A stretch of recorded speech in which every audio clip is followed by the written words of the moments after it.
Hello, my name is Juliana Imam.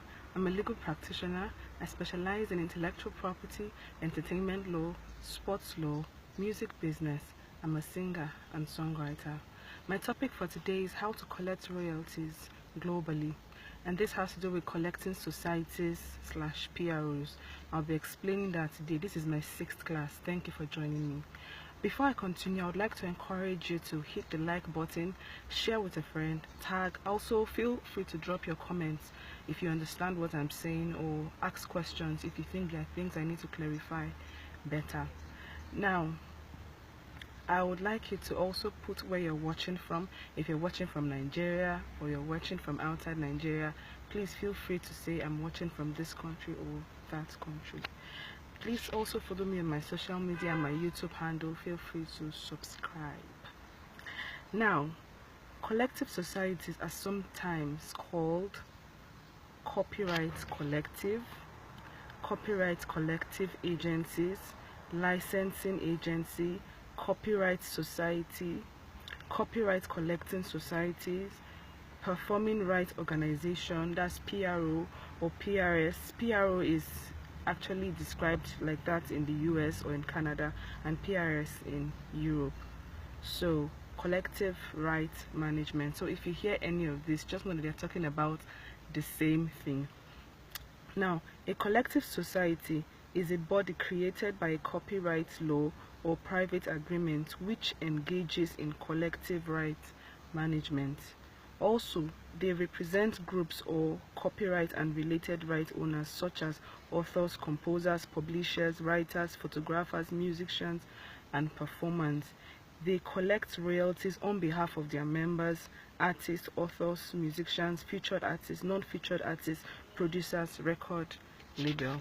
You know, I was trying to explain earlier that collective societies are the people that are in charge of collecting your royalties. When I say royalties, they are the ones in charge of collecting your money in Nigeria, your money outside Nigeria. And so if you are a singer and the only way you're making your money is by selling your CDs or going to sing in places, just know that there's actually money that's supposed to be collected via collective agencies which you have not been able to tap into because you're not a member of them. Now, the only way you can enjoy the benefits of them collecting your funds is if you are their member, and you can actually get your funds whether as a singer.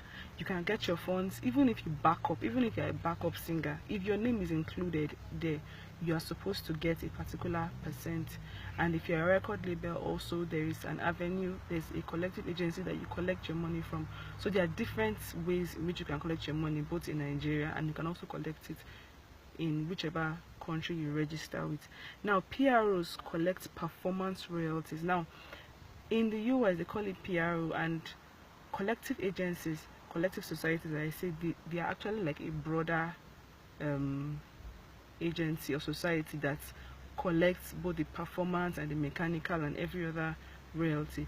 But PROs are strictly for performance royalties. They actually take public performance royalties. And so when you hear PRO, and this is used in the US or in Canada, as I said, when you hear PRO, they are actually in charge of collecting royalties for public performance for their members.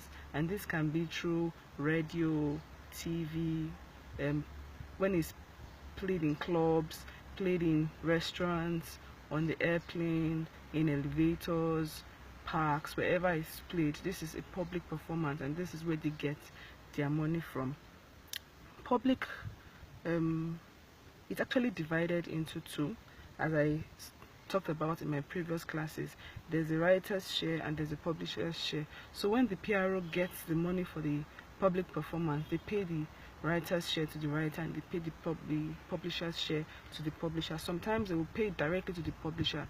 The publisher will remove their percentage and send the rest to the writer, or they might pay everything to the pay to the writer and pay to the publisher. The writer takes 50%, the publisher takes 50%, depending on the agreement. Or the writer might take 75%, that's 50% of the writing share, 25% of the publishing share, while the publisher takes 25%. So it depends on your agreement with them. Now, one of the things to note is that A PRO does not collect mechanical royalties. That's in the US. But in Europe,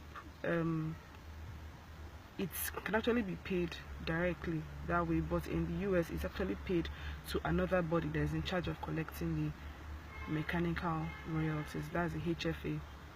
Then they do not also collect sync licensing fee, except it's played in public. They take the public performance part, but they do not take it in general. Then a copyright collective society is more general than a PRO, as I've said. Now, I'll be talking about what does collective societies do. What do they do? What do they do? So if somebody asks you, I've been hearing about collective societies, PRO, etc. What exactly do they do? Now, after creating your song, you have the right to either use it or to give the rights to others to use it. And so, collective societies help you in the administration process. They help you to get the royalties for all this, and they help you to manage it. Because, for example, an individual cannot be going to all the radio stations by themselves or the television stations by themselves to say, you played my song yesterday, I want to collect my money. You played my song the day before yesterday, I want to collect my money. So these organizations are the ones that represent you to go to all these places to collect the funds. Now I'll be saying some of the things that they do. Number one, they manage the rights to your music.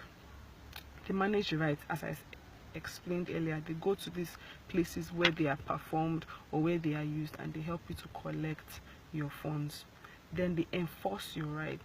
They enforce your rights based on the fact that since you've given them the right to do this for you, they can easily go and enforce it. To go and say, this song you played, how many times you played this song, this is so amount of time, and this is the amount for the owner of the work. Then they sell to people non-exclusive licenses to use your work. Now for covers and for other things, whenever someone wants to use your work, they actually go ahead to give non-exclusive licenses to use your song. So they might not come to you directly that, okay, I want to use this song. They might just go to the PRO, the collective agency in charge, and when they get to them, then those people would give them the license, and you might not need to be aware. All you just see is the alert and know that someone has used your song. Then they actually collect royalties.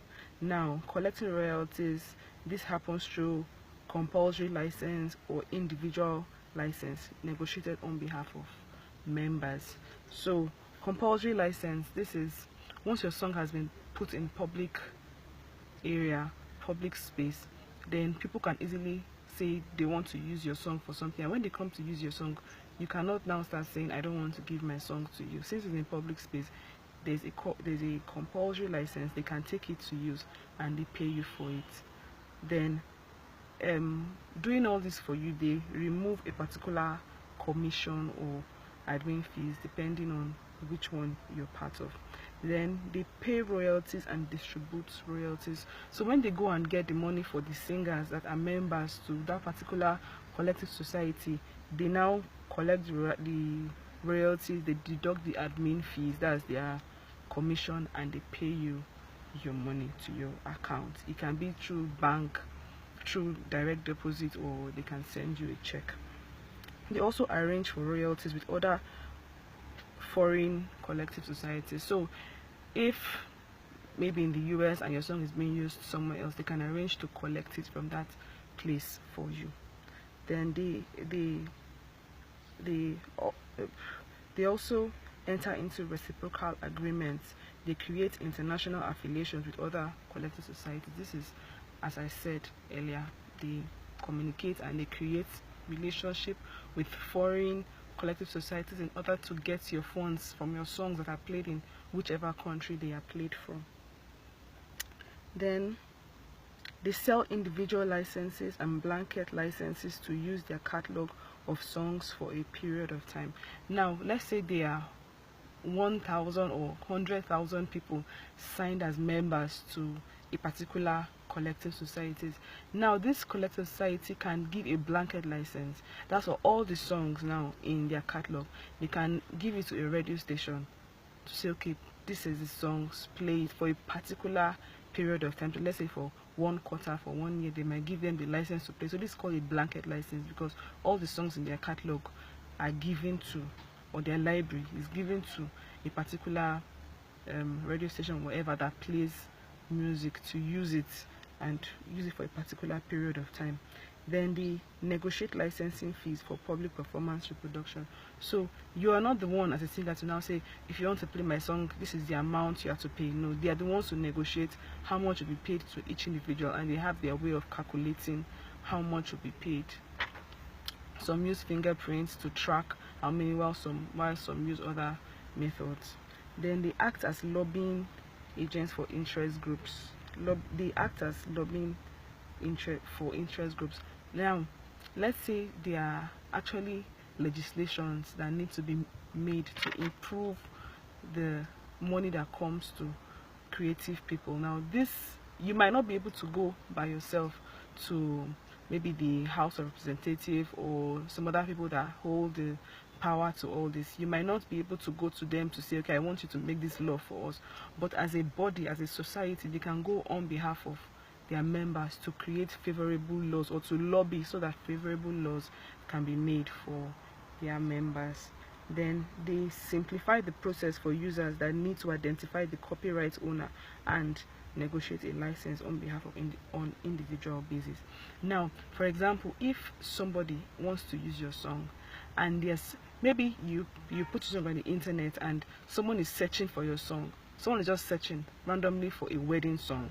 For example, now I have several wedding songs. I have Promise to Love, I have Beyond. So if somebody is looking for a wedding song and they type Promise to Love, a wedding song, and they see Juliana Imam now, and they want to get a license for that song, if they start searching for me on the web, they might not get me. But if they go to my collective society registration portal, they might type Juliana Imam and they would be able to find that I am there, and they can easily access my details, my name, my address, my phone numbers, and all other things that are to me, and they can find me and easily negotiate a licensing deal with me. But if I'm not registered to them, they might like my song, they might like my work, but they will not know how to access me. And so this is another thing that you benefit from being part of a performing rights organization. Then they protect your economic and creative interest. They protect the economic and creative interest of members. So they protect your economic interest, meaning that they go and make sure that the money is paid. So you might not be able to practice your songs, write songs, and still have the time to go to all the radio stations, all the TV stations, and all the digital internet radio stations to get your money paid. But these people represent your economic interest, and so they go to these places to make sure that your money due to you is paid. Then they document and identify unauthorized use of members' work and pursue infringers. So if your song is used without authorization, these people are also the people that fight for you, fight for your interest so that you can be paid. Then they educate the public and represent them in areas of reformation at national and international interest. This is also so they have seminars, they have things they do, national rallies and the rest, to make sure that people are aware that there are societies that fight for people, because some people just think they can easily put other people's songs and there's nobody to fight for them. But this particular bodies would actually fight for people and educate people that there are people here to fight for people, and so you cannot use their work anyhow. Then they organize workshop and mixers for members. So they also have their yearly programs, they have things that they do, events that people can come and mix together, artists can come together with each other to mix and have a nice time. And so there are other things that I'm supposed to talk about, but in order to allow this sync, I would not go into those topics. I would just allow you to either hit the like button if you understand what I'm saying, share with your friends if you understand what I've said so far, ask your questions, and put your comments down. And I would like to know if you sing. Even if you sing, you can benefit from this. If you're a backup singer, you can benefit from this. If you're a producer, you can benefit from this. If you're a record label, you can benefit from this. Wherever you are in the music chain, you can benefit from this collective agencies. So tomorrow I'll be talking about the types of collective agencies in Europe, in United States, in Nigeria, in Canada, in Italy. I'll be talking about them. I'll be talking about how to register with them, and I will enjoin you to join me tomorrow, because I know that if you join me, you would understand this better. Thank you very much for joining me today. My albums will be coming out on the 30th, just few days away, 2 or 3 days from now. My albums will be out. I have 2 albums, a jazz album, Touch Your Soul Contemporary, and a gospel album, Touch Your Soul. You can check iTunes, Spotify, Pandora, you can check wherever. Just type on Google Juliana, Juliana, Imam, Imam. Just check online, just type in Google Juliana Imam, and my albums, you will see them. You can get them from any of those stores to encourage me. They're also on SoundCloud. And for those in Nigeria, they're on Spirit Coco.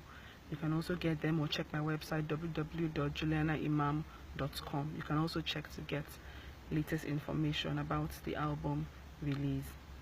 Then my workshop is coming up on the 8th of September in Abuja. If you're interested, send a text message or call me on 08101659515.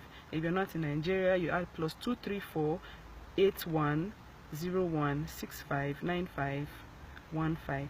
Then to book a private consultation, that's if you want me to just consult with you to explain these things to you. Probably you cannot wait until my classes are over, because your album will be coming out, or you're a producer, you can't wait and you need a private consultation. Call me on 08101659515. I would like you to like, share, subscribe to my YouTube channel, comment, ask your questions. I would like to really thank my partner, One Voice Africa. Thank you very much for partnering with me. Join me tomorrow as I explain the different types of PRO. Thanks for joining. I told myself I can do it. I'm doing it. You too can do it. Make money off your music. Bye.